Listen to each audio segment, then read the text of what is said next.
Bonjour à tous et bienvenue dans ce nouvel épisode des podcasts proposés par Anomia.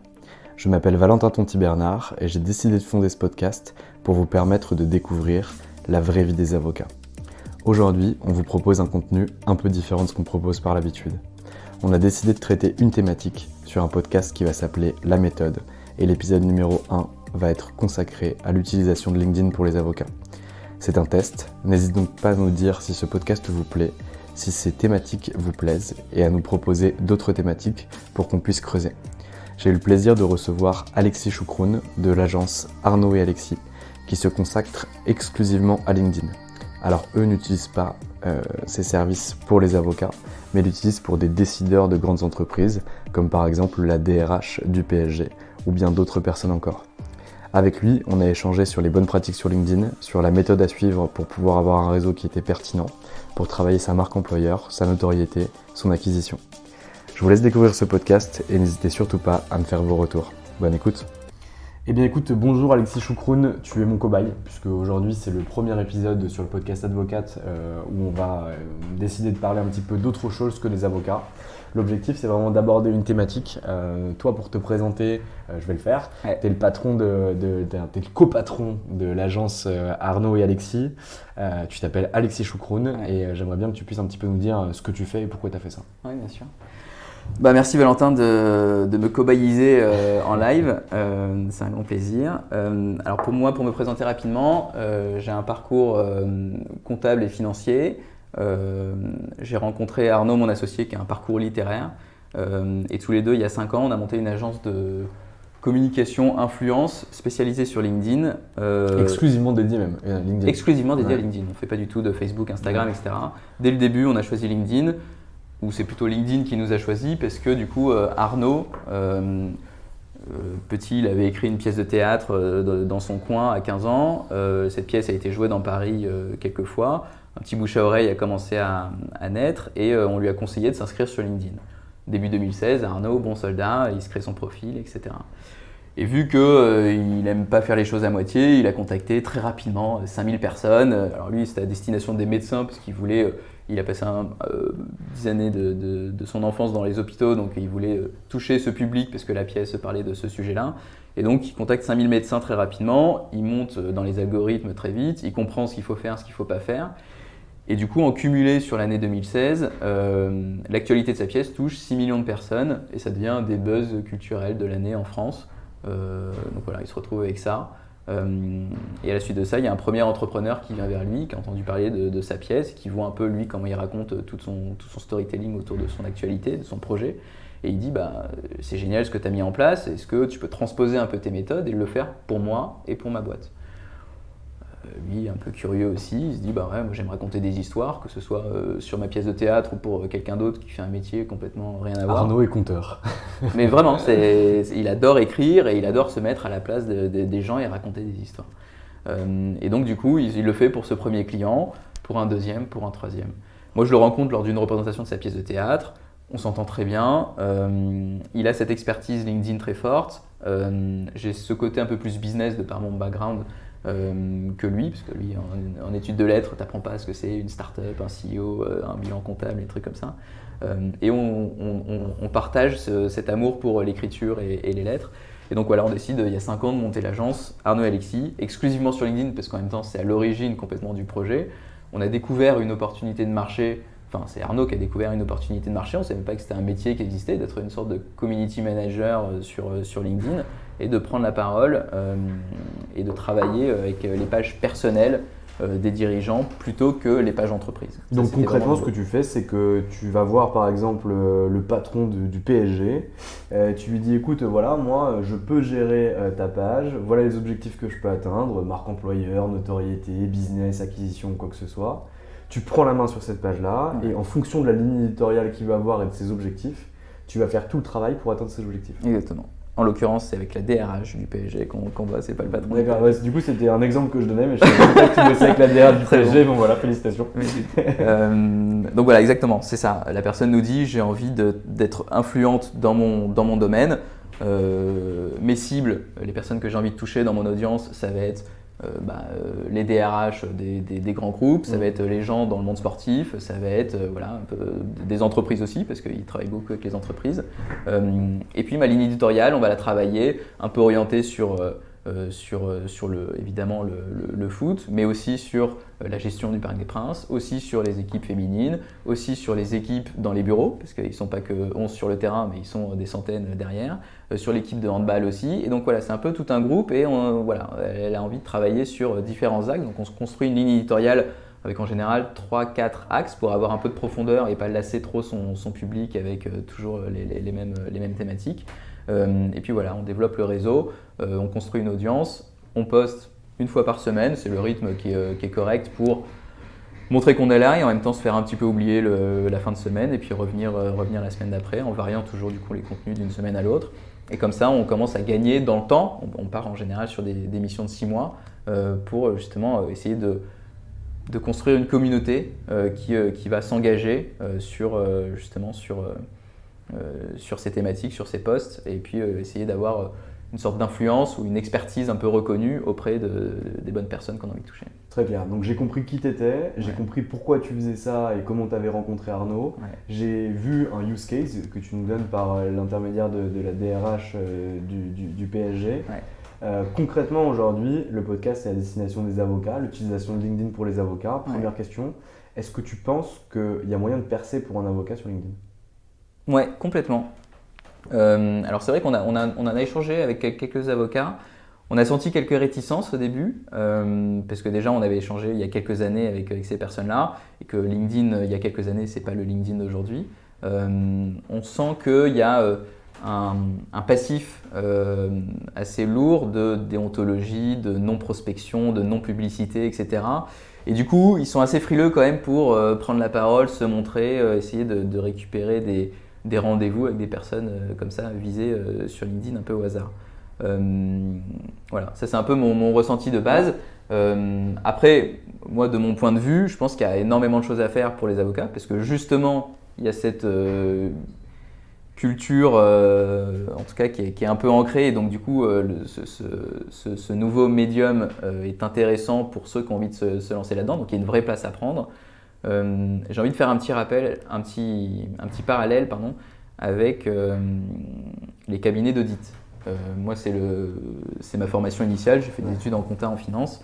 À 22 ans, quand tu es en bac plus 4, tu as les Big Four et Mazars qui viennent te voir. Venez chez nous, on a des super valeurs, on est humain, on est bienveillant, deviens qui tu es, ça je crois, le motto de Price. On est tous numéro 1, moi en chiffre d'affaires, moi en nombre de salariés, moi en nombre de bureaux en France et moi en nombre de groupes du CAC 40. Et au final, on se retrouvait tous chez l'un ou chez l'autre et un peu par hasard parce qu'on ne savait pas trop la différence entre l'un ou l'autre.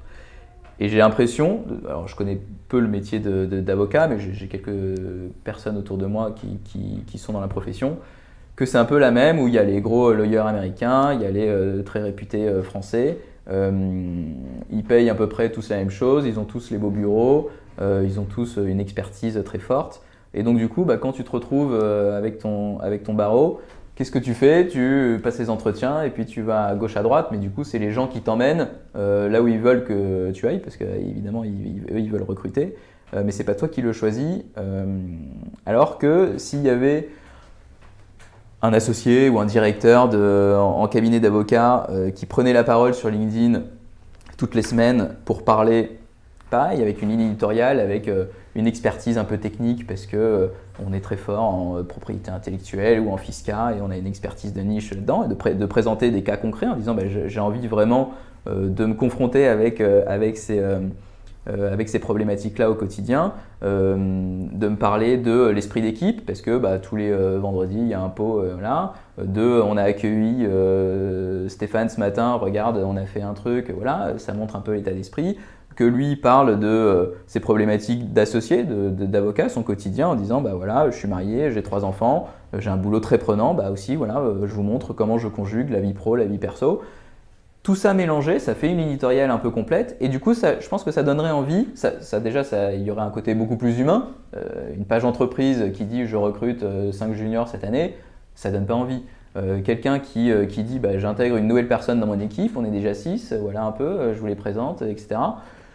De bosser sur telle problématique, et ça stimule, ça donne envie, et c'est humain, j'ai envie de bosser avec telle personne et pas avec tel cabinet parce que plutôt qu'un autre. Et la preuve, c'est que je rejoins ce que tu dis, pas par l'intermédiaire de LinkedIn, mais par l'intermédiaire du podcast. On a beaucoup d'avocats et d'avocates associés de cabinets d'affaires qu'on a enregistrés sur ce podcast, qui ont donné de leur personnalité, qui ont dévoilé qui elles étaient au-delà d'une photo ou d'un nom, et elles ont réussi à recruter par cet intermédiaire. Et on a plein de collaborateurs, ou même ces associés qu'on a pu interviewer, qui viennent nous voir a posteriori en nous disant merci, grâce à vous, j'ai trouvé tel avocat, telle avocate, j'ai réussi à rentrer dans tel cabinet parce que j'ai entendu cette personne et j'ai voulu la rejoindre. Donc c'est vraiment la personnalité affichée. Mais du coup, je partage totalement le point avec toi. Imagine aujourd'hui, je suis avocat, moi c'est mon réseau, comme la majorité des avocats, il est composé de mes potes de fac, de mes confrères et de mes collègues qui travaillent au sein de mon même cabinet, 2-3 clients à l'intérieur, mais mon objectif, voilà, c'est j'ai 200 relations sur LinkedIn, j'ai envie de bosser, donc je travaille en droit du travail, et j'ai envie de bosser avec des DRH de PME. Selon toi, c'est quoi aujourd'hui la première étape pour que je puisse me lancer ? Si on va parler pratico-pratique de façon très concrète. Nous, on a une démarche qui vise à développer le réseau de la personne. Ça veut dire quoi développer le réseau sur LinkedIn pour que tu puisses un peu vulgariser ? En gros, alors évidemment, tu peux attendre que les personnes t'ajoutent et donc là, du coup, tu peux attendre longtemps et c'est pas forcément les bonnes personnes pour attendre qu'il y ait le DRH de la PME qui t'ajoute. Faut attendre longtemps. Donc en gros, si tu n'as que 200 personnes dans ton réseau, déjà c'est d'essayer d'avoir un quick win, donc d'aller chercher tous les camarades de promo, toute la famille, tous les collègues, etc., tous les clients, parce qu'on ne le fait pas systématiquement. On sort d'un rendez-vous client, on prend la carte de visite et on l'ajoute sur LinkedIn le soir même avec un petit message en disant merci pour rappeler un peu le contexte. Comme ça, si on contacte la personne dans 6 mois, elle sait qu'on a échangé avec elle à tel endroit, tel jour, dans quel cadre. Ça c'est systématique et du coup ça commence à être des bonnes pratiques qui vont faire que on va passer à 300, 400 assez rapidement. Après il faut être proactif, ça prend un petit peu de temps, c'est de dire quelle est ma cible. Donc là déjà elle est identifiée, c'est bien, c'est les DRH dans les PME, ça peut être dans les ETI, c'est peut-être un autre métier, c'est peut-être c'est pour un autre cabinet, donc il faut vraiment connaître sa cible et ça c'est avec le temps. On peut tester aussi en disant je fais des DRH d'entreprises entre 50 et 100 salariés, je fais entre 100 et 200 salariés. Peut-être que ça répond plus, je pensais que c'était moi les petites boîtes et en fait c'est plus les boîtes intermédiaires. Ça c'est intéressant à tester aussi. Et donc le démarchage c'est vraiment, je cible la personne, je me connecte avec elle, j'envoie une demande d'invitation et j'ajoute une petite note. Pourquoi ? Parce que 90% des personnes n'ajoutent pas de note et que du coup là ça permet de sortir un peu du lot. Et de préciser le contexte. C'est juste de dire avocat spécialisé en droit du travail, je me permets de vous ajouter à mon réseau, excellente journée, Bobby. Alors nous, tu vois, c'est une démarche qui est assez similaire à la tienne, mais qui est un peu différente sur la fin. C'est-à-dire qu'en réalité, on dit, ok, concrètement, vous avez l'impression que ça prend du temps de faire ce genre de choses. L'objectif, c'est que chaque matin, quand vous buvez votre café, vous notez vos filtres. Donc vous allez sur personne, vous mettez deuxième relation, vous mettez le poste de la personne, donc directeur des ressources humaines, responsable des ressources humaines, RRH, RH ou DRH, ce qui va vous sortir une liste. Et chaque jour, chaque matin, pendant votre café, vous cliquez sur ajouter, ajouter, ajouter, ajouter, ajouter. Et chaque jour, vous ajoutez 20 personnes. Ce qui fait qu'au bout du mois, vous avez ajouté 400 personnes et que si vous êtes une femme, vous aurez un taux d'acceptation qui va être aux alentours de 56 ou 60%, et ce qui est plus simple. Si vous êtes un homme, un peu moins. Mais en réalité, vous réussissez à faire augmenter votre réseau à peu près 200 personnes qualifiées qui correspondent à votre cible par mois. Et nous, du coup, on leur dit de ne pas écrire de notes. Parce qu'en réalité, le temps utilisé pour écrire cette note par rapport au retour sur investissement n'est pas aussi important. Mais j'aimerais bien avoir ton retour par rapport à ça. Toi, du coup, pourquoi tu dis que c'est plus pertinent d'écrire une petite note ? Nous, on le fait parce que ça s'inscrit dans une démarche globale. Et que du coup, la suite de la démarche, et peut-être que là, on se retrouve, c'est qu'une fois que la personne a accepté l'invitation, on attend quelques jours, 48 heures, 72 heures, et on envoie un second message qui lui est beaucoup plus storytelling, qui peut faire 10-15 lignes, qui peut être long, où les gens se disent mais ils vont jamais lire, mais en fait si. Pourquoi ? Parce que le message, il ne vend rien, et ça fait du bien. Parce que du coup, on sait que depuis des années, enfin depuis peut-être un an, ou pendant le Covid, tout le monde s'est lâché sur LinkedIn en disant DRH, évidemment, on va les arroser, j'ai un logiciel en RH, je cherche à être recruté, donc du coup les DRH ils reçoivent je pense des dizaines et des dizaines de messages par semaine, ils sont sous l'eau. Et là, du coup, le fait de sortir, d'arriver avec un petit message d'invitation, on pense que ça peut permettre de sortir du lot et d'avoir un petit peu plus d'acceptation à ce niveau-là et de renforcer un peu le côté humain en disant, parce que la personne, si elle reçoit pas de notes, alors même si le message est copié-collé, hein, évidemment, s'il n'y a pas de notes, elle se dit, bon bah voilà, c'est ça, elle a fait se connecter, se connecter, se connecter. Là, la personne a pris le temps d'écrire un petit message, ça vaut ce que ça vaut. Après, elle me raconte un peu son parcours, son histoire, justement, dans ce message un peu storytelling. Elle veut déboucher naturellement vers un échange parce que c'est dans ses valeurs d'échanger avec des professionnels du secteur et que c'est ce qu'on fait sur LinkedIn, d'échanger avec des professionnels du secteur. Donc voilà, et donc c'est pour ça qu'on pense que avec la petite note, ça rajoute un peu dans le subconscient d'humanité et de choses comme ça, un peu personnalisées. Alors moi du coup, je parle pas pour Anomia, je parle pour mon compte perso. Nous, on a une approche qui est un peu différente. Donc déjà sur le message, je conserve l'approche que j'ai eue, mais la tienne fonctionne bien parce que vous faites votre taf et que vous avez des super résultats. Et nous, ce qu'on fait, on ne fait pas ce message-là 48 ou 72 heures après. En fait, on attend d'aller entre guillemets à la pêche plutôt que d'aller chasser. C'est-à-dire qu'en réalité, on va accroître le réseau de façon drastique, enfin conseiller à l'avocat d'accroître son réseau de façon drastique. Et derrière, on va avoir une communication en termes de poste qui va être assez intensive, où on va être beaucoup plus aux alentours de 2-3 par semaine pour l'avocat à qui on recommande de le faire. Et en fait, dès qu'il y a de la réaction, donc un commentaire, un like, 2 likes, 3 likes, 4 likes, 5 likes, un petit message potentiel qui vient de la cible, donc DRH. Là, du coup, on va aller, c'est à ce moment-là qu'on va aller le chercher en disant j'ai vu que vous étiez intéressé par ce truc-là, ce serait bien qu'on puisse échanger. Et là, on commence le storytell, mais en gros, on n'y va pas en sollicitation directe, on y va plutôt en réponse à une réaction. Je comprends. Mais après, les deux approches fonctionnent. Mais les deux sont complètes et sont cohérentes jusqu'au bout, donc en effet, on ne se marche pas dessus. Donc, premier step, du coup, on est tout à fait d'accord, peu importe la méthode finalement qui est utilisée. Au pire, essayez les deux, on verra si ça fonctionne. Deuxième chose à faire, donc on fait augmenter notre réseau. Tu penses que le réseau devient pertinent à partir d'un pourcentage de combien de personnes dans sa cible à l'intérieur, ou de quel nombre de personnes dans son réseau? Il y a toujours le 500 plus qui est important. C'est-à-dire que sous les 500, pour un avocat, c'est un peu léger. Alors il y a des professions, on a déjà bossé avec des infirmiers libéraux, quelques centaines, c'est déjà top. Là, pour un avocat, en dessous de 500, c'est un peu léger, surtout pour un associé. Après, sur les 500, je ne sais pas la répartition en termes de la cible, mais je sais pas, 20, 25, 30%, c'est déjà pas mal. Après, en termes de chiffres, 500 c'est le minimum. Dépasser 1000, ça commence à être une bonne communauté qui est intéressante. Et après, le but, c'est vraiment pas d'avoir une collection d'individus, c'est vraiment d'essayer d'avoir une communauté ou un réseau qui est cohérent. Et ça, c'est vraiment en travaillant ce ciblage. Et pas forcément d'ailleurs chercher à tout prix à avoir le client final, qui est le DRH, parce qu'il est sursollicité, etc. C'est vraiment se mettre à la place de la personne. Un DRH de PME, il a son boulot, il a ses équipes et il reçoit 10 messages par jour ou 20 par semaine sur LinkedIn. Un avocat, il a aussi des confrères qui le recommandent parce que c'est des expertises croisées. Ça peut être aussi intéressant de travailler un peu ce réseau secondaire de prescripteurs en disant je peux me maquer avec un avocat fiscaliste qui ne fait pas du tout de droit du travail et puis on a des sujets en commun et du coup sur ces sujets-là ça peut être intéressant. Finalement une stratégie d'acquisition directe et indirecte, directe à destination du client final, dans notre exemple le DRH, et indirect à destination des prescripteurs que peuvent être soit d'autres confrères, soit des experts comptables et des consultants, etc. Tout à fait, Ok, très clair. En termes de postes, de fréquence de postes, de typologie de contenu, qu'est-ce que tu recommandes? En termes de fréquence de poste, nous on part sur un par semaine, j'ai dit tout à l'heure. Pourquoi? Parce qu'en général, les personnes, quand on commence à travailler avec elles, elles ne postent pas, elles font que des partages. Ou elles postent une fois tous les je ne sais pas combien. Un partage sur LinkedIn, c'est pas hyper efficace.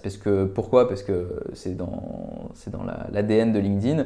Si tout le monde fait que des partages, il n'y a plus de création de contenu et le fil meurt. Donc du coup, LinkedIn met en avant et favorise les créateurs de contenu. Ils sont que 2, 3, 5%. Tous les autres partagent, font leur veille, etc. Mais du coup, ils les mettent en avant. Et donc du coup, dès qu'on poste, là vous pouvez faire un test, c'est automatique. Si vous partagez un contenu versus à 9h un mardi et 2 semaines après ou 2 mois après, vous partagez le même compte, enfin vous créez un post avec exactement le même contenu, la même photo, le même texte, à la même heure, le même jour, vous verrez mécaniquement le post créé organiquement aura, j'ai pas de chiffre, mais si le partage il a eu 2 likes ou 5 likes, le post normal il aura 10, 20, 30 likes parce que voilà, ça c'est au niveau de l'algorithme, ça bouge pas. Deuxième chose, un partage, peu importe le contenu d'avant, même s'il a eu 500 likes et que c'est un truc très intéressant, il repart de zéro. Du coup, on part d'un contenu qui a déjà été vu par 500, en l'occurrence qui a été liké par 500 personnes, mais du coup qui a été vu par des milliers de personnes. Si le réseau est un peu connexe, si on le repartage quelques jours après, c'est un peu du réchauffé et du coup, pareil, LinkedIn s'en souvient et les gens s'en souviennent. Et du coup, la création de contenu, c'est vraiment, j'ai fait un effort, je vous propose quelque chose qui est authentique. Donc voilà, une fois par semaine, c'est un bon rythme. C'est un rythme à tenir, hein, c'est quand même costaud. Il faut essayer de garder cette régularité. Pourquoi ? Parce que LinkedIn va vous taguer comme un bon élève au bout de quelques mois en disant d'accord, lui il poste toutes les semaines, ok, je le mets en avant, je propose son contenu auprès des mêmes personnes, des anciens qui ont liké, etc. Versus je poste une fois un peu quand j'ai le temps. Et donc, il vaut mieux parfois poster, on le dit à nos clients, poster tous les 10 jours ou 2 fois par mois, mais sans y déroger, plutôt que de faire 2 fois dans la semaine parce que là j'ai du temps et j'ai de l'actualité et rien pendant 3 semaines. De ouf, c'est ce qu'on dit, nous on prend un parallèle qui est vrai, c'est comme un régime en fait, ça sert à rien de pas bouffer pendant une semaine et derrière de tout récupérer, il vaut mieux faire ça dans la durée de façon saine que de faire n'importe quoi et de mettre tous ses cheveux dans le même panier. Tous ses œufs dans le même panier, c'est n'importe quoi. Ok, très clair. Et après, si ça marche bien et que si ça engage, on peut passer à 2 fois par semaine et ça, il n'y a pas de souci. Mais ça, c'est et pareil, si on voit que 2 fois par semaine, en fait, ça se désengage parce qu'au début, on avait 100 likes par post et qu'en postant 2 fois par semaine, on n'en a plus que 60. En fait, le réseau, il n'est pas prêt, c'est trop pour lui, il se lasse, on le désengage et du coup, on repasse à 1 par semaine. Et voilà, il y a beaucoup d'expérimentation sur les réseaux où il n'y a jamais rien de figé, quoi. Très clair. Est-ce que tu as des petits conseils par rapport à la typologie de post à réaliser, aux méthodes que tu utilises ? Nous, on utilise beaucoup la méthode AIDA, celle qu'on recommande d'utiliser. Donc, Attract, Interest, Describe, Action, pour pouvoir produire une action finalement chez le lecteur et qu'il puisse, notamment lorsqu'on fait de l'acquisition, nous on utilise beaucoup le commentaire intéressé, donc on écrit une histoire, on raconte quelque chose qu'on a fait et on dit voilà, nous on travaille sur la facturation, ça vous intéresse de recevoir un guide méthodique, n'hésitez pas à commenter. Et là on a 50, 100, 200 personnes qui commentent avec des gens qui nous envoient des messages directement en direct pour l'avoir. Est-ce que toi tu as d'autres méthodes que tu utilises ou que tu fais utiliser à tes comptes ? Alors, ce n'est pas des méthodes aussi pointues que ça. Alors, juste pour la typologie de post, c'est vrai que si on commence à poster et qu'on n'a jamais vraiment posté ou qu'on n'a fait que partager dans le passé, c'est dur de se lancer dans le texte brut. Pourquoi ? Parce que personne ne vous connaît, personne ne vous a vu vraiment poster, personne ne s'engage naturellement sur vos écrits et personne ne va prendre le temps de vous lire. Si on écrit un pavé de 15-20 lignes, déjà les gens vont voir les 3 premières lignes. Et si c'est passionnant, ils vont cliquer sur voir plus. Mais après, s'ils voient la tartine en dessous, c'est compliqué. Donc, quand on commence à poster, c'est intéressant de passer avec des visuels. Une photo, une vidéo, un truc pris avec l'iPhone, d'un salon, d'une équipe. Surtout qu'on voit la personne dessus, c'est important pour les faire interagir. Exactement. Et donc, ça crée du lien, on voit mon visage, je suis humain, j'existe. Et c'est vraiment se faire connaître et vraiment, c'est pas se mettre à nu non plus, mais c'est en tout cas, je joue le jeu du réseau, je vous ouvre un peu les portes de ma boîte, de mon entreprise, de mon quotidien professionnel. Et du coup, j'ai un petit texte qui est assez court, qui décrit un peu ce qu'on voit dans l'image et qui donne un peu de contexte. Nous, en termes de méthodo, on n'a pas de méthodo aussi pointue de découpage de posts. On est très dans le storytelling global. Donc c'est ce que tu disais quand même, c'était raconter une histoire. Après, nous, on ne cherche pas forcément à avoir un call to action à la fin ou des commentaires, parce qu'en fait, quand on dit « qu'en pensez-vous » à la fin, c'est pas parce qu'on rajoute une phrase « qu'en pensez-vous » que les gens ils vont dire ce qu'ils en pensent. Si ça les intéresse pas, personne ne va répondre. Et si on raconte une histoire et que ça les inspire, ils vont quand même commenter. Donc du coup, on est vraiment sur l'histoire professionnelle et donc on peut partir d'un fait en entreprise qui peut être anodin et chiant si tu le racontes juste de manière très rationnelle, Mais quand tu enrobes un peu avec justement tout le contexte, un peu les émotions humaines, la boîte, les valeurs, exactement. En fait, tu arrives à que la personne qui te lise imagine concrètement là où elle se trouve, là où tu te trouvais quand ça s'est passé et comment ça va fonctionner. Exactement. Et ce qui est assez, ce qui prend un petit peu de temps, mais ce qui marche très bien, c'est d'avoir une tonalité très singulière. Un exemple? Typiquement, on a des clients qui sont. Alors, on a un client qui est dans le secteur médical, donc qui est très rationnel. Et donc lui, c'est un peu plus dur de l'emmener dans le storytelling.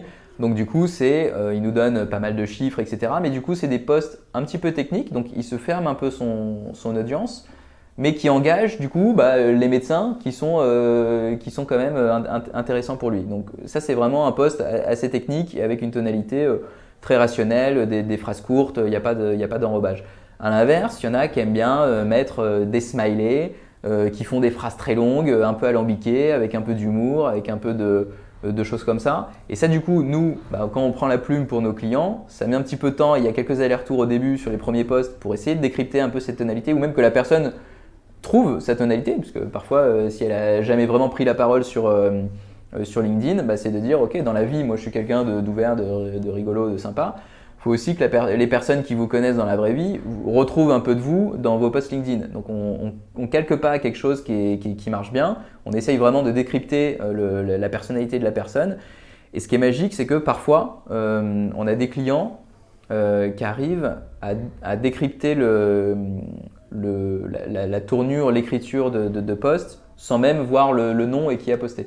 Et donc du coup, ça c'est vraiment, tu te dis c'est gagné parce que on sait que la patte, c'est telle personne qui prend la parole avec son expertise, etc. Et donc ça, c'est vraiment, n'ayez pas peur d'être singulier et d'avoir, faut pas essayer de faire du Michael Aguilar ou des trucs qui marchent chez les autres. Voilà, ça on s'en fiche. C'est vraiment trouver votre patte pour votre audience. C'est ce qui marchera le mieux. Et il ne faut pas avoir peur justement d'expérimenter en disant qu'est-ce qui marche pour moi. Je sais pas, je vais tester. Et du coup, je lance 5 hameçons à l'eau. Qu'est-ce qui marche le mieux? Ok, un peu de photos, un peu de vidéos. J'essaye de faire, ok, je poste tel jour.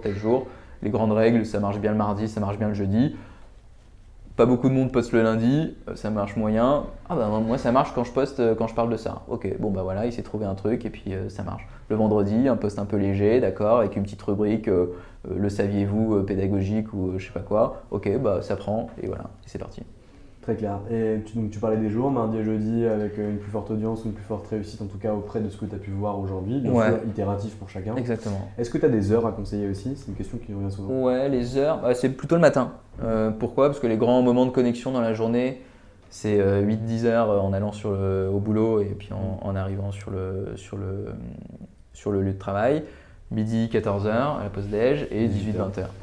Et donc du coup, si on poste le matin, on profite de ces trois créneaux de connexion.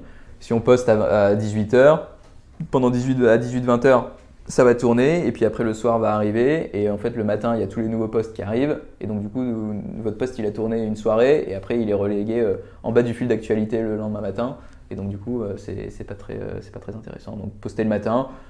8h si vous vous levez tôt, 9h ou 9h30, avant 10h si c'est possible. Très clair. Nous, on dit souvent à nos clients que lorsque tu veux te développer en tant qu'avocat et que tu veux utiliser un des canaux d'acquisition que peut être LinkedIn, il faut que tu aies un objectif. L'objectif, tu parlais tout à l'heure, notamment quand tu prenais l'exemple des bigs pour l'expertise comptable et l'audit, tu disais en gros objectif marque employeur pour faire venir des talents, pour pouvoir expliquer concrètement ce qui se passe au sein d'entreprise. Nous, on identifie 3 autres objectifs majoritaires qu'on peut voir. Un objectif en termes de notoriété, un objectif en termes d'acquisition, qui sont très souvent liés, et aussi un objectif en termes de positionnement stratégique, pour pouvoir notamment affirmer un positionnement, affiner une expertise, ou en tout cas l'affirmer auprès de ses cibles. Est-ce qu'il est possible, selon toi, d'atteindre, en tout cas dans un premier temps, ces 4 objectifs de façon conjointe, ou est-ce qu'il faut commencer par un objectif puis passer a posteriori sur les autres? Pour moi, ça peut être entièrement en parallèle. Ouais. Ok, même dès le départ, from scratch. J'ai 200 relations, etc. Je peux y aller Ouais, bien sûr. Okay. Alors ça va mettre un peu de temps, ça commence pas tout de suite, mais si tu commences à développer ton réseau, que tu arrives à 400-500 et que tu postes, mais en fait ta ligne éditoriale elle est profonde, donc en fait tu vas travailler une fois sur un peu les valeurs de l'équipe, de la boîte, et donc tu vas montrer les locaux, ce qui se passe un peu, les projets internes, des trucs comme ça. Ça participe à la marque employeur.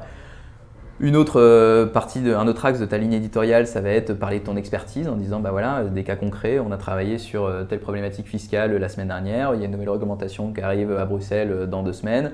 Voilà, tu as une expertise technique, tu peux être justement asseoir un peu ton expertise et ta légitimité à parler sur un sujet, et donc du coup tu vas être dans le temps vu comme un expert sur le sujet, et en même temps, dans tes posts, tu tags le nom de ton entreprise, tu fais un arrobase et ton cabinet, du coup les gens qui vont voir ton post, puisque ton post il va tourner auprès de l'audience que tu as construite, donc c'est un peu, tu vois, tout est un peu entremêlé.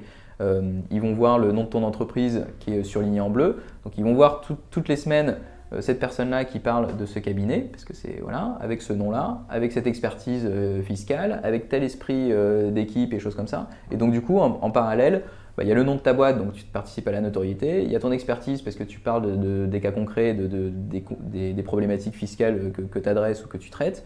La marque employeur parce que tu parles un peu de ton équipe, des valeurs, de l'onboarding, des locaux et des choses comme ça. Et j'ai oublié le dernier, et le cas business, où du coup, en parallèle, ça c'est plus la face un peu cachée, où du coup c'est ce que tu fais avec ta messagerie, où du coup tu invites les gens, tes prospects ou tes prescripteurs dans ton réseau, et tu leur envoies après le message, ou alors tu t'attends qu'ils interagissent avec tes posts pour les relancer, et ça pareil, du coup, donc tout peut être fait en parallèle, et vraiment c'est… Vraiment, nous, on utilise, on s'est découvert une expertise forte sur LinkedIn, donc on passe 8 heures par jour dessus depuis 5 ans. Mais en fait, pour nous, c'est vraiment accompagner les dirigeants et entrepreneurs dans leur croissance grâce à… Et c'est juste un outil. LinkedIn, pour nous, c'est un outil. Donc c'est vraiment… On recrute, on peut faire de la chasse aussi sur LinkedIn, on peut aller ajouter des personnes qui sont déjà en poste, leur raconter justement une histoire en disant voilà, moi ma boîte, j'ai fondé ça, etc. Je cherche des profils, et c'est pas une offre de job sur la page entreprise en disant je recherche H/F, 3 ans d'expérience, Big Four, machin, avec 3 mots-clés. Non, c'est vraiment, voilà, je suis un entrepreneur, ma boîte, voilà, c'est ma vision, j'ai envie de révolutionner tel segment ou tel secteur d'activité. J'ai besoin de pépites et de gens qui me ressemblent, qui ont telle valeur, qui ont faim, qui osent, qui ont peur de rien, qui ont aussi envie de révolutionner, de bousculer tel truc. Et du coup, tout de suite, ça filtre. Évidemment, il y a 80% des personnes qui ne vont pas répondre parce qu'ils sont pareils, sursollicités, etc. Ça leur convient pas. Mais par contre, pour toutes les aspérités qu'on a données, etc., s'il y en a quelques-unes qui matchent, tout de suite, ça embarque la personne, même si la personne elle est en poste, elle va prendre son téléphone et elle va répondre. Donc, il y a de la chasse aussi, si on n'en avait pas parlé. Si vous voulez lever des fonds, on peut contacter des fonds d'investissement, on peut contacter des business angels pour c'est vrai que pour les avocats. Pour le coup, non, mais l'exemple est pertinent parce qu'il s'applique pour d'autres secteurs. Je pars un peu sur les startups globales, mais en effet, là, ça ne s'applique pas trop au cabinet d'avocats.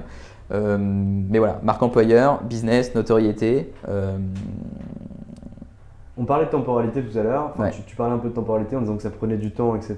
Ouais. On reprend mon exemple de base, j'ai 200 relations sur mon réseau, donc je comprends bien que dans un premier temps, il faut accentuer le réseau, dans un deuxième temps, réussir à poster au moins une fois chaque semaine, ou en tout cas avoir de la récurrence pour commencer à travailler ma communauté, avoir de la réaction, commencer à être lu et être poussé par l'algorithme. Concrètement, je peux avoir des premiers résultats tangibles au bout de combien de temps ? Tu vas me dire que tout dépend de mes objectifs, ce que je veux faire, etc. Ouais. Mais si je prends ce critère-là, mon objectif est un objectif de notoriété, de toucher le plus de monde possible dans ma cible, les DRH, par rapport à mon expertise, le droit social. Ouais. Concrètement, il me faudrait combien de temps, selon toi, bien sûr, au doigt mouillé ? Alors, on a déjà eu des cas particuliers qui sont exceptionnels et qui ne sont pas la règle, où en moins de 2 mois, 3 mois, la personne arrive à signer un prospect. Ça arrive, ce n'est pas la règle générale, mais ça arrive. Si on fait bien les choses dans l'ordre, méthodiquement. Après, j'ai envie de dire, entre 3 et 6 mois, on commence à voir des tendances où le pipe, je ne sais pas si les avocats sont… Voilà, le cycle de vente. Voilà, commence à se remplir et donc du coup, on commence à avoir des échanges assez réguliers, toutes les semaines ou toutes les 2 semaines, avec des personnes qui sont dans la cible et qui sont intéressantes. Après, en termes d'engagement sur les posts, ça met un peu plus de… Ouais, c'est plus autour de 4 à 6 mois En fait, tout dépend aussi parce qu'il y a un avocat qui a 200 abonnés et il y a un autre avocat qui a 200 abonnés. Il y en a un qui est sur son expertise de niche pas très connue.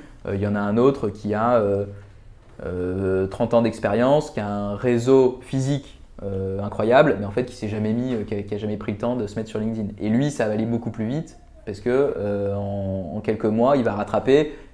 Sa page va tourner, les gens de son réseau physique vont le découvrir sur LinkedIn. Ah, il est sur LinkedIn, il se lance, machin. Et donc, du coup, ça va faire boule de neige. Et là, du coup, ça peut aller très vite.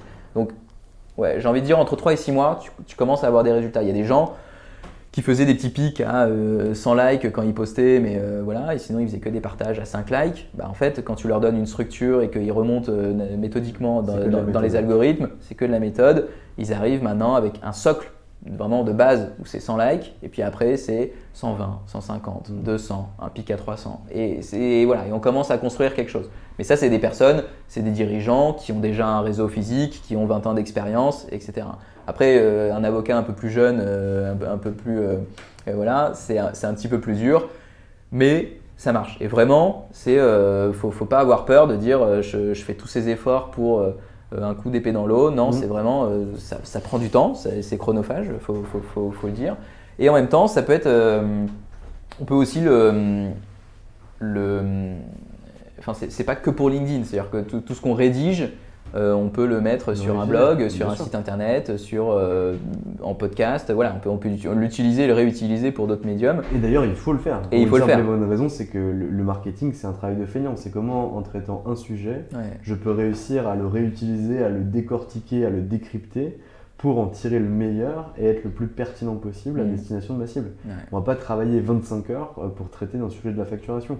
On va partir par exemple d'un guide méthodique qu'on a écrit, on va le transformer en article, on va le transformer en post, on va le transformer en podcast, on va le transformer en webinar, on va l'utiliser peut-être en bouquin ou autre, mais en tout cas il faut réutiliser son contenu parce que derrière on n'a pas le temps de tout faire. Je sais pas si tu es d'accord avec ça. Mais, complètement. Très clair. Nous, on a déjà eu des résultats, notamment si je parle de moi, les premières centaines de milliers d'euros qui ont été faits sur Anomia, c'est uniquement grâce à LinkedIn. On a utilisé que ce canal de notoriété et d'acquisition pour réussir à convertir les premiers avocats sur nos formations, pour qu'ils écoutent nos podcasts avec l'agrégation de réseau, etc.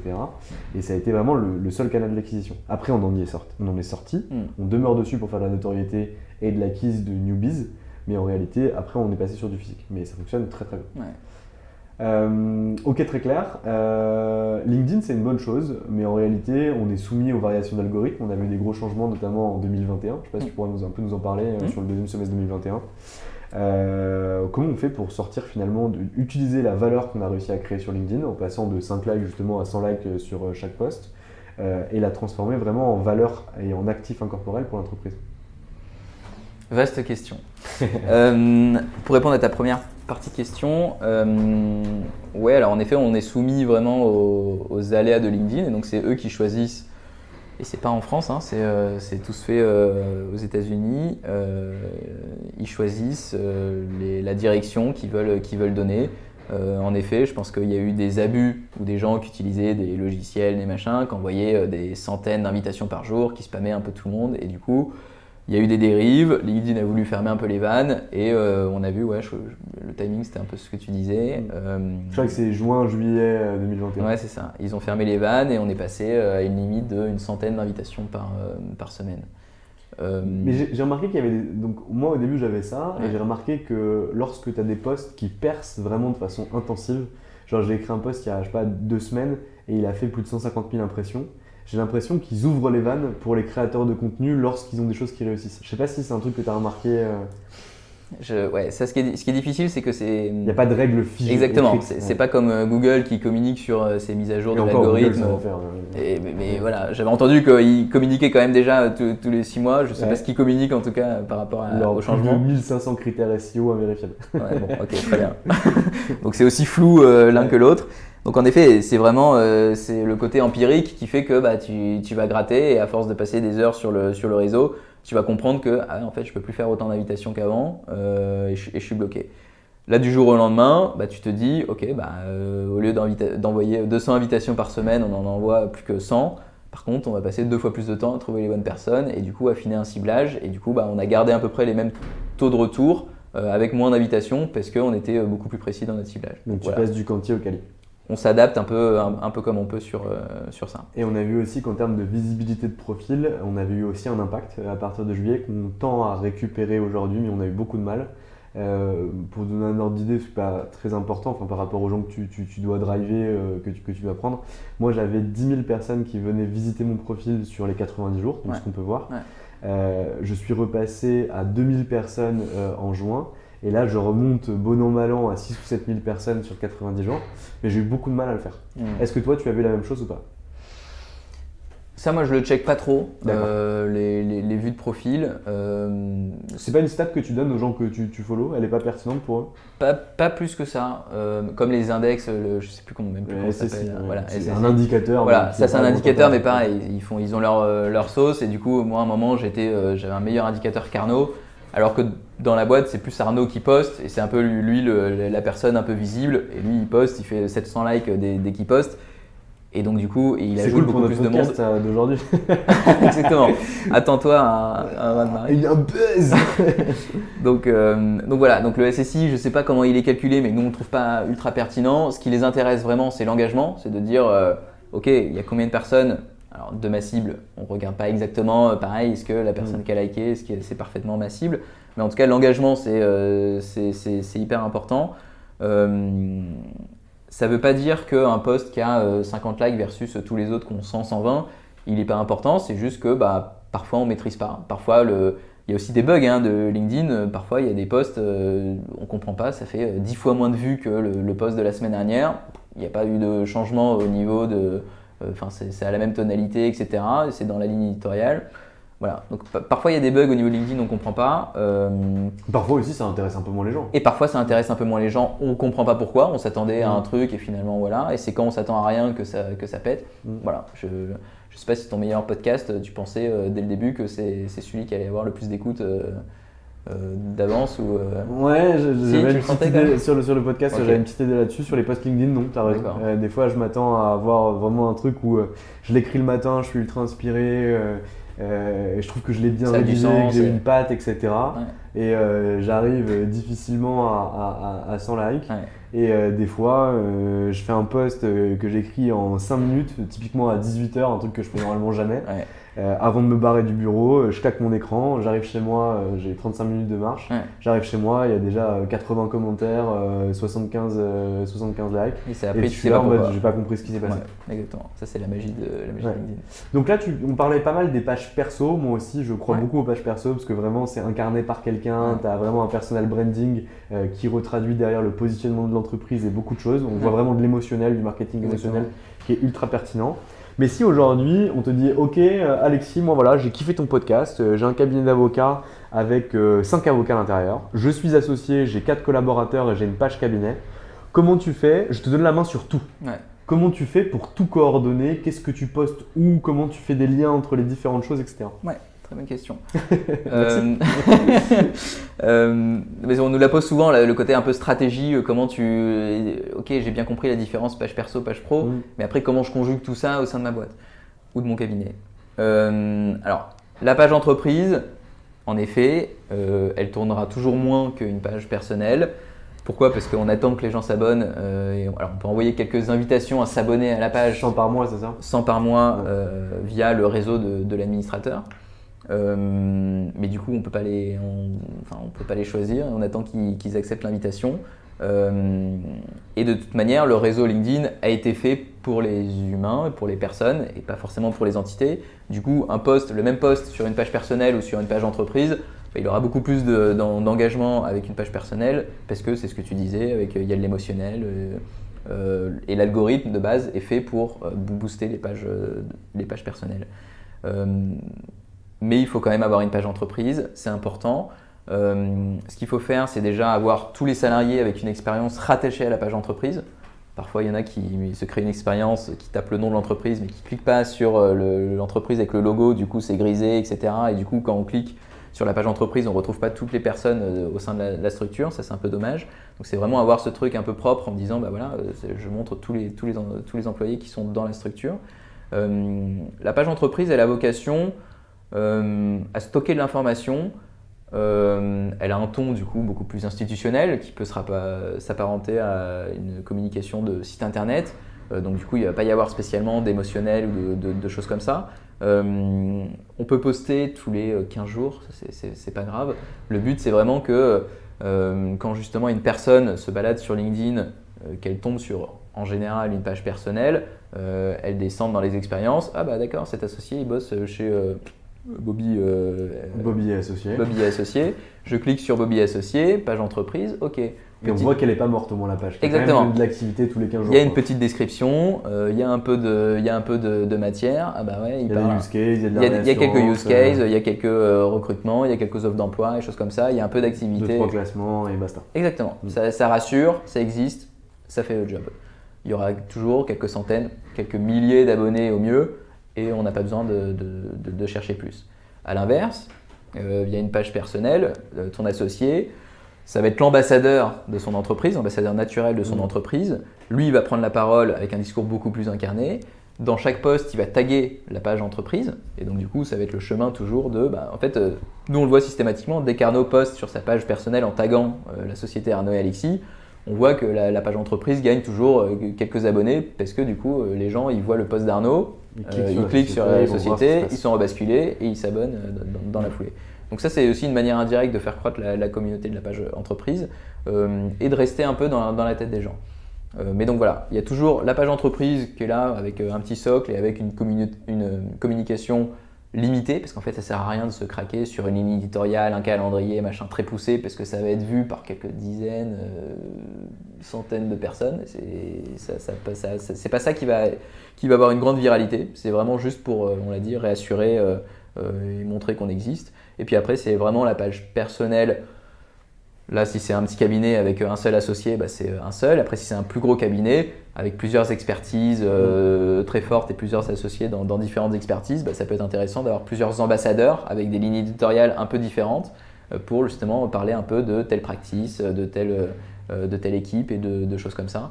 Et toujours en taguant la page entreprise et puis en créant du contenu. Et puis après, ça peut être intéressant aussi de former un peu les collaborateurs un peu aux bonnes pratiques pour qu'ils soient, sans qu'ils soient créateurs de contenu, parce que tout le monde n'a pas vocation, mais juste pour être des bons relais des ambassadeurs en disant s'il y a 3 personnes dans le cabinet qui prennent la parole et que c'est un cabinet de 50 ou de 80 avocats, ça serait dommage de ne pas profiter de ces personnes qui sont fières de bosser pour cette boîte.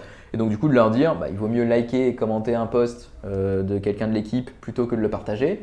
Et du coup de donner vraiment beaucoup de profondeur et de viralité à un seul post qui va tourner de manière exponentielle plutôt que d'avoir 10 partages qui repartent de zéro et du coup qui vont faire 10-15 likes chacun.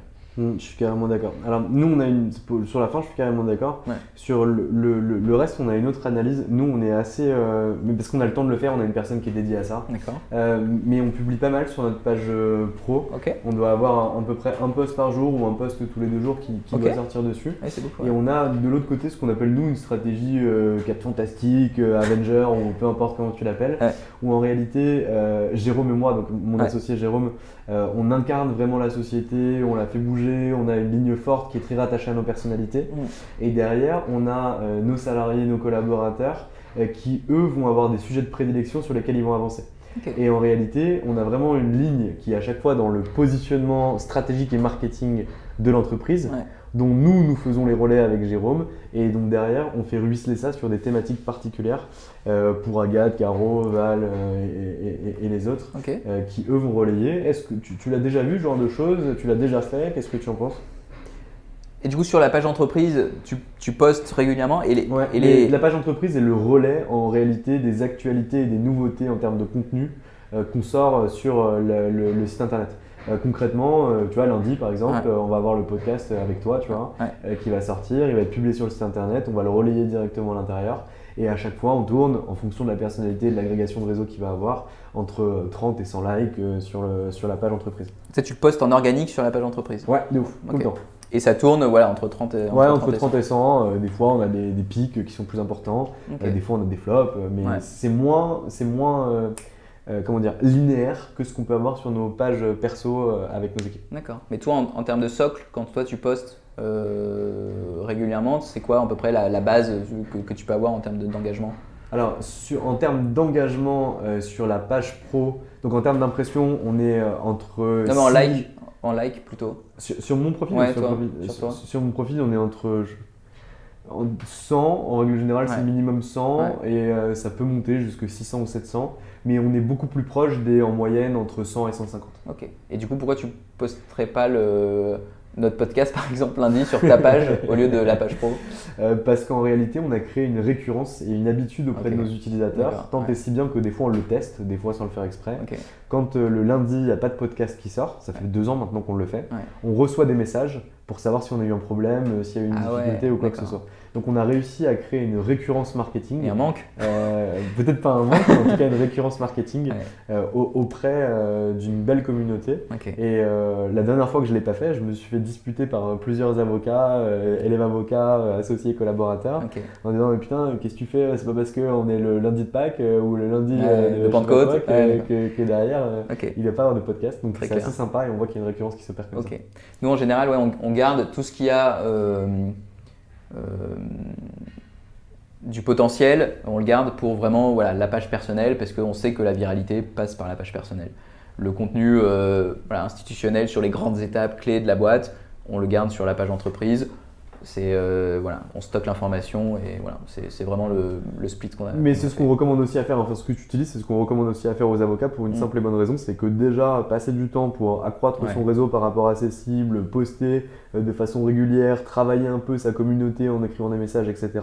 Ils ont déjà l'impression que c'est une muraille de Chine infranchissable. Ouais. Si en plus on rajoute une page entreprise, Ouais. la page des collaborateurs à Ouais, superviser, etc., ça devient une usine à gaz et finalement ils ont l'impression de voir l'Everest avant d'avoir monté une petite montagne, le Vosges, près de chez moi. Donc c'est un peu compliqué, mais je partage totalement le point. On arrive à la fin de ce podcast, Alexis. Tu nous as donné beaucoup de conseils précieux, mais j'aimerais bien que tu nous fasses un petit résumé ou en tout cas que tu nous donnes tes top conseils Secret Sauce et que tu puisses aussi nous dire un peu combien te coûtent tes services au cas où un avocat voudrait passer par toi pour gérer sa page. Ouais. Les gros tips, alors pour relayer, je l'ai dit, c'est vraiment commenter et liker un post plutôt que le partager. Ça, c'est vraiment. On a été mal habitué avec Facebook, on pensait que partager c'était le top en disant je suis solidaire avec toi, je partage. Non, vaut mieux commenter et liker, ça donnera beaucoup plus de viralité au premier post et de toute manière, votre réseau va voir que vous avez liké et commenté le post en question et donc du coup ils verront le post sur leur fil d'actualité arrivé avec un like et un commentaire. Donc ça va être beaucoup plus efficace qu'un simple partage. Après, en amont, on n'en a pas trop parlé, avoir une page bien faite. Oui, ça, c'est parce qu'en fait, évident, tu peux, voilà, c'est bien de le rappeler quand même parce que d'avoir les bonnes techniques, le bon démarchage, la bonne cible, etc. Si tu as une page sans photo, alors le bandeau c'est pas indispensable, mais ça peut être un petit plus. En fait, il faut savoir qu'une personne qui vous connaît pas, qui se balade sur votre page, elle va passer entre 5 secondes et 30 secondes sur votre page. Donc en gros, le premier bloc, c'est le bandeau, la photo, le titre et le début du résumé ou de info. Et donc du coup, ça, faut vraiment travailler. Faut vraiment travailler ces mots-clés.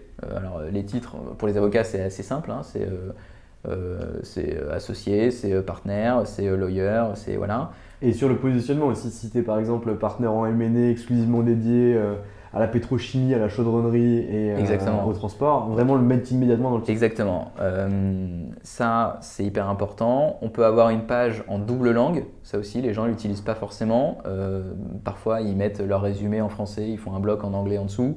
Vaut mieux, c'est en haut à droite, il y a marqué « Ajouter un profil dans une autre langue ». On a une seule page et en fonction de là où se connecte la personne qui voit votre profil, elle va le voir par défaut en français ou en anglais. Et du coup, on peut avoir les mots-clés qui vont bien avec le bon pays. Et ça, c'est bien. Voilà, ça permet d'avoir des pages beaucoup plus lisibles et beaucoup plus claires pour son audience. Raisonner en mots-clés, pourquoi ? Parce que les personnes qui vont vous rechercher, elles vont vous chercher par des mots-clés. Si je cherche un avocat en M&A spécialisé en pétrochimie, je vais taper avocat, M&A, pétrochimie. Dans la barre LinkedIn. Ça, Dans la barre de recherche LinkedIn. Il faut le dire aussi, parce qu'en fait, les avocats n'ont pas l'impression que LinkedIn est un moteur de recherche, mais en réalité, LinkedIn est un moteur de recherche. Complètement. Donc ça, il faut laisser le plus d'aspérité possible sur votre page de profil. Ça, on le dit tout le temps aussi lors de nos formations.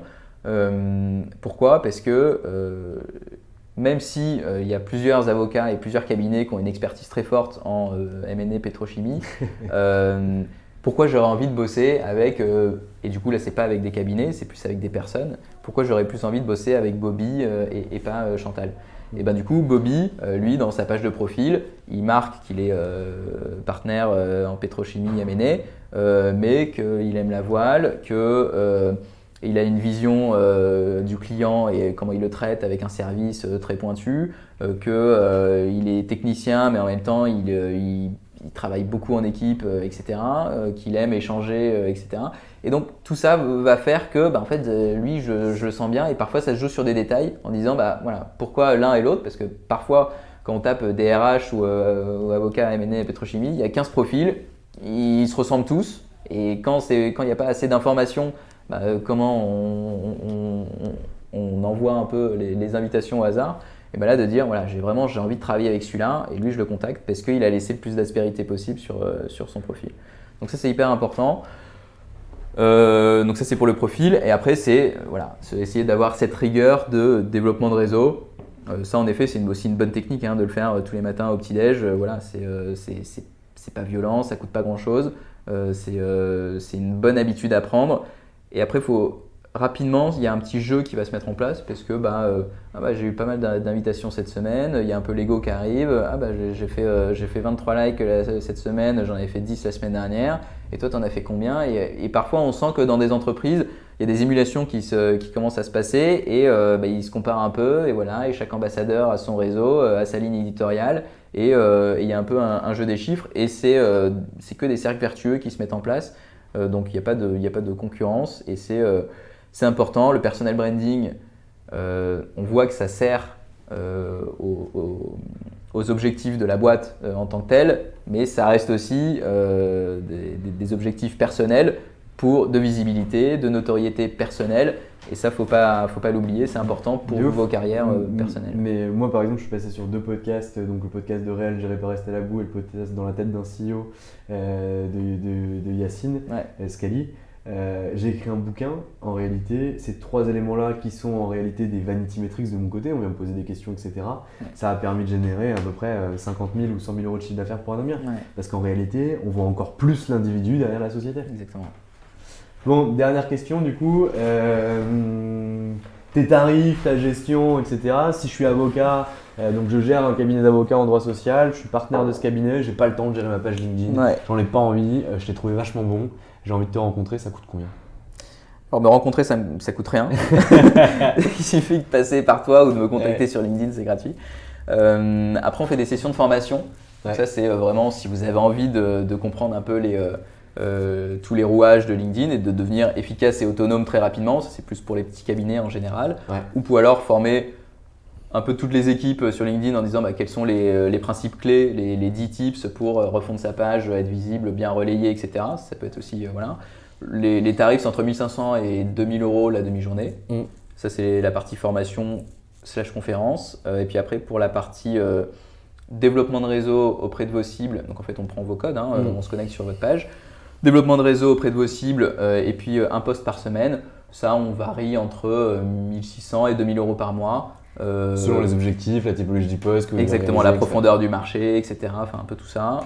Et c'est sur 6 mois parce que construire une communauté, ça prend un petit peu de temps et en dessous de 6 mois, pas d'intérêt. On n'y arrive pas. Donc, très clair. Alexis, je te remercie pour l'exercice. Tu étais mon cobaye et tu t'en es très bien sorti. Donc, je reproduirai l'exercice. Si vous avez des thématiques d'ailleurs à nous proposer, autres que LinkedIn, je pense à la facturation, gestion des cycles de vente, le CRM, la notoriété via d'autres réseaux que LinkedIn, n'hésitez pas à nous les soumettre. On serait super contents. Alexis, je te souhaite une excellente journée. Merci Valentin. Je te dis à très vite et bon courage à Arnaud et à toi dans la poursuite de votre activité. Merci. Bonne journée. Ciao. Et voilà, c'est fini pour aujourd'hui. J'espère que cet épisode vous a plu. Pour découvrir tous les contenus qu'Anomia propose, vous pouvez vous rendre sur www.anomia.fr.